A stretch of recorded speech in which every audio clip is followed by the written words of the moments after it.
Des piles de papier encombraient le petit bureau. Au milieu, un ordinateur à écran cathodique trônait, comme un dinosaure fier de tenir encore le coup. Autour, des dizaines de petits objets décoratifs occupaient la cabine arrière du restaurant. Une statuette de cheval s'érigeant vers le plafond, une boîte en aluminium qui servait de tirelire, ou encore une poupée vaudou qui attendait sa prochaine victime.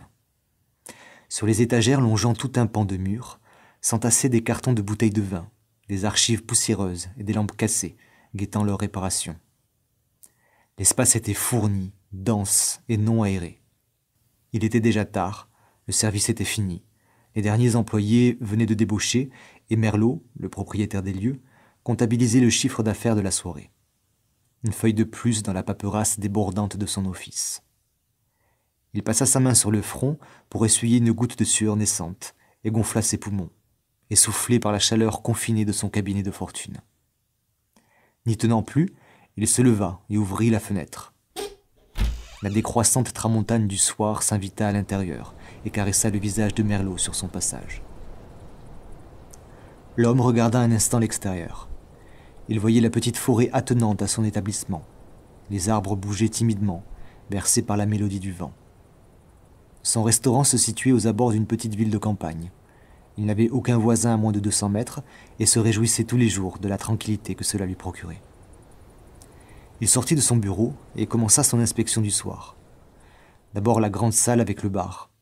Les tables étaient nettoyées et le sol rapidement balayé. En jetant un œil à l'entrée, il aperçut son chien Castro, assis face au parking en terre, montant déjà la garde de nuit. Il alla en cuisine où il constata que tout était propre également. Il passa à vérifier les sanitaires. Le son de ses pas sur le carrelage résonna contre le plafond blanc et s'échappa par une petite fenêtre à souffler, ouverte en hauteur. Merlot marcha ensuite vers le compteur électrique et entreprit d'abaisser tous les interrupteurs. Une à une, toutes les lumières s'éteignirent, comme des bougies soufflées sur un gâteau d'anniversaire. Il actionna le dernier fusible et laissa la place au noir. Là, une bourrasque fit trembler la bâtisse. Dans le bruit du vent se fondit un aboiement, un seul, et puis plus rien. Merlot leva la tête et ralluma l'éclairage du porche. À la hâte, il sortit rejoindre Castro. Le berger allemand n'avait pas changé d'emplacement, seulement de posture. Il était à présent étalé de tout son flanc sur le sol. Merlot s'agenouilla vers son compagnon et tenta de le réveiller. « Castro ?» Il secoua son pelage, ausculta son corps et ne constata aucune blessure. Pourtant, son fidèle ami ne respirait plus. Le sang de l'homme se glaça.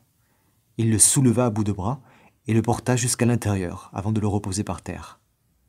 Une seconde bourrasque fit claquer la porte derrière lui. Il sursauta et profita de son élan pour venir verrouiller la serrure, mu par une peur soudaine. D'un pas vif, il retourna dans son bureau, ouvrit une armoire et se saisit de son fusil de chasse. À son retour devant la porte d'entrée, tout était redevenu calme. Le haut des branchages frémissait à peine, quelques grillons chantonnaient insolemment. Mais Castro demeurait inanimé. Son cœur n'émit aucun battement lorsque Merlot appuya son oreille contre lui. L'homme esselé serra la mâchoire, empoigna la crosse de son arme et retourna vers le seuil. Il sortit de son établissement, lentement, les yeux fusillants de toutes parts, à la recherche d'un ennemi indistinct. Il arriva au milieu du parking que seule la demi-lune éclairait. Il sembla être un insecte perdu en quête d'une lumière encore non identifiée. Un souffle, d'abord léger, naquit depuis la forêt adjacente et vint soulever petit à petit la poussière tout autour de Merlot. L'intensité s'accrut et le phénomène prit une ampleur inattendue, provoquant un grondement animal sourd et puissant. La terre s'éleva comme un cobra prêt à attaquer et encercla Merlot qui ne distinguait plus son restaurant derrière lui. Il plissa les yeux et plia le genou face à ce sirocco soudain. La force invisible s'empara du fusil et l'emporta loin à l'arrière de son tourbillon. « Putain !» s'écria Merlot. La colère du vent s'abattit de plus belle, en réponse à l'insulte proférée. Et puis tout s'arrêta en une seule seconde. Plus un brin d'air, plus aucun mouvement. seulement un nuage de terre qui retombait doucement au sol, qui se dissipait pour laisser apparaître une silhouette. Une masse sombre et imposante s'approchait du restaurateur. Elle se déplaçait en ligne droite et continue, semblant léviter. Merlot se redressa et ouvrit grand les yeux. Devant lui se dressa un homme immense, affublé de haillons noirs. Son visage, énorme, était déformé. Sa peau grise était plissée comme une vieille écorce, et ses yeux ne reflétaient aucune humanité. Ils étaient jaunes et perçants comme 1000 épées. Des feuilles mortes formaient sa chevelure.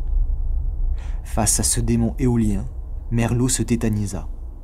Il voulut crier, mais aucun son ne sortit de sa bouche. Ses genoux frappèrent le sol, sa langue se paralysa. La créature s'avança alors d'encore plus près et entr'ouvrit ses lèvres charnues pour parler. Bon vent. Ces deux paroles formèrent un souffle intense et mortel qui projeta Merlot en l'air comme une ridicule sauterelle. Il vola un moment par-dessus le parking avant de s'écraser d'un bloc 10 mètres plus loin. Il réussit à lever les paupières une dernière fois. Il aperçut le ciel, tacheté d'étoiles, brouillé par une brume terreuse juste au-dessus de lui. Le vent s'était assoupi et sifflait légèrement entre les rameaux de la forêt. Il referma les yeux et expira son ultime soupir dans la nuée de poussière.